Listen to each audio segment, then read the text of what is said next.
Yesu we none umugoroba uwayimu mu mateka umvise uko isi yose yasabye Perezida Museveni ndetse na Perezida Kagame gutegura abasirikare babo bakinjira muri Kongo barasa.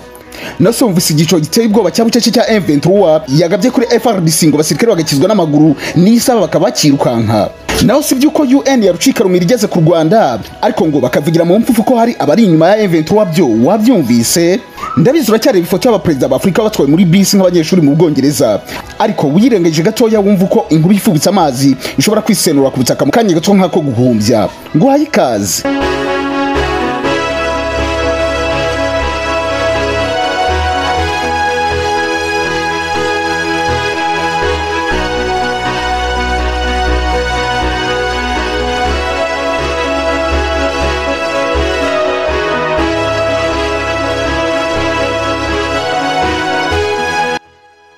Ubundi byatsangiye ku munsi w'ejo ku cyumweru tariki 18 Nzeri 2022 ubwo byavugaga ko umutwe wa M23 ngo ateze igico imodoka ya FRDC yari twaye intwaro izijyanye mu mujyi kurindiro bya FRDC mu mujyi wa Rutshuru.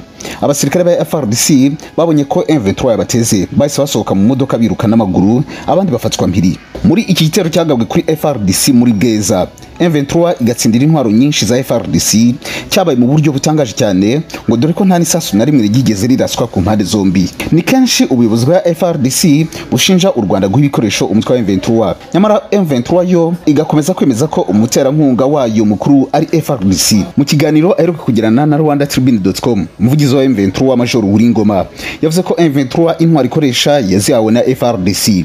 Major Ngoma yavuze ko kuva batangira urugamba bagiye bakura intwaro aho bagiye batsimbura abasirikare ba leta. Yagize ati ubwo twarwanaga za Canzu, Bunyoni, Cengerero, Kabindi na Rumangabo twabambuye intwaro kandi nyinshi cyane.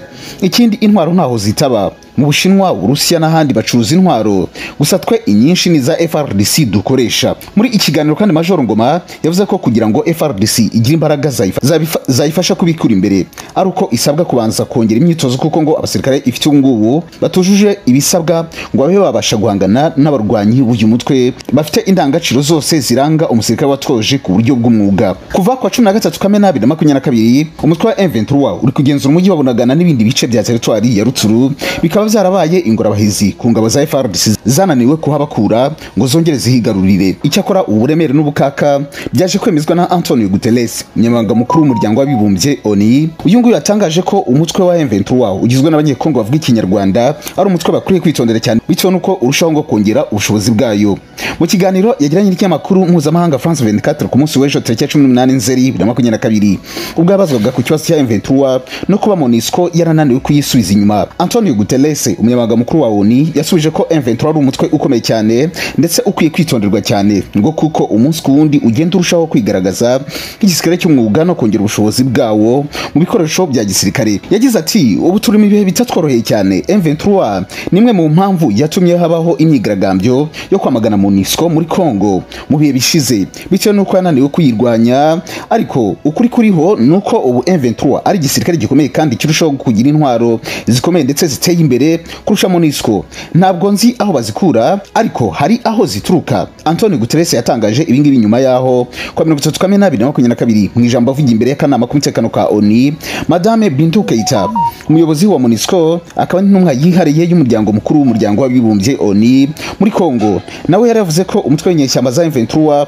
urimo kurushaho kwitwara nk'igisirikare cy'umwuga gisanzwe ndetse kinafite ibikoresho bihambaye cyane. Yakomeje avuga ko ibyo byigaragaza mu bitero M23 igaba harimo kurasa ku ntera ndende n'intoya yifashije intwaro za rutura kandi zihamya ku ntego zishobora no guhanura indege ntoya izirimo kajugujugu ndetse n'izindi.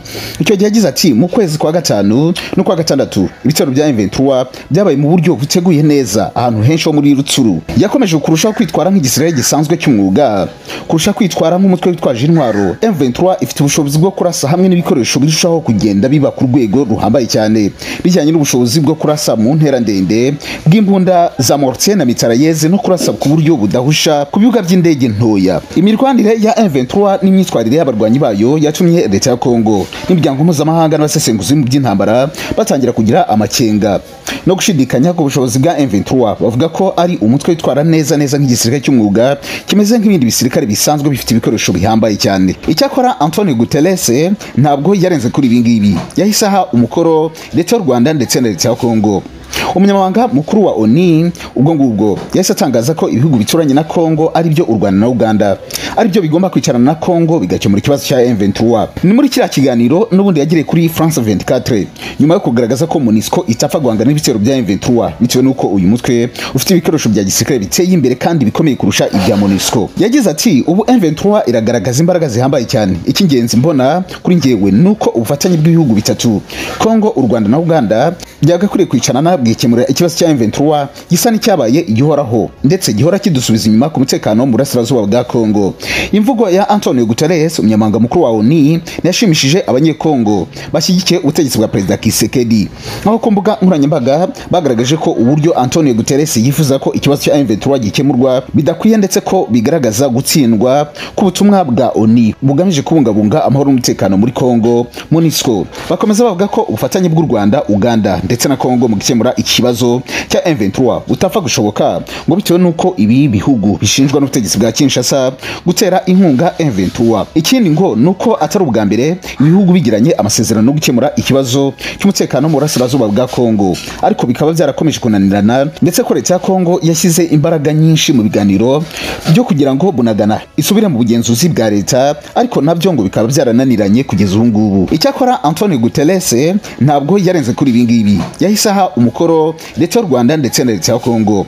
Umunyamabanga mukuru wa ONU ubwo ngubwo yahise atangaza ko ibihugu bituranye na Kongo ari byo u Rwanda na Uganda ari byo bigomba kwicarana na Kongo bigakemura ikibazo cya M23. Ni muri kiriya kiganiro n'ubundi yagiriye kuri France 24 nyuma yo kugaragaza ko MONUSCO itapfa guhangana n'ibitero bya M23 bitewe n'uko uyu mutwe ufite ibikoresho bya gisirikare biteye imbere kandi bikomeye kurusha ibya MONUSCO. Yagize ati ubu M23 iragaragaza imbaraga zihambaye cyane, icy'ingenzi mbona kuri njyewe nuko ubufatanye bw'ibihugu bitatu Kongo, u Rwanda na Uganda byagakwiye kwicarana bwikemura ikibazo cya M23 gisa n'icyabaye igihoraho ndetse gihora kidusubiza inyuma ku mutekano mu burasirazuba bwa Kongo. Imvugo ya Antonio Guterres umunyamabanga mukuru wa ONU yashimishije abanyekongo bashyigikiye ubutegetsi bwa Perezida Tshisekedi.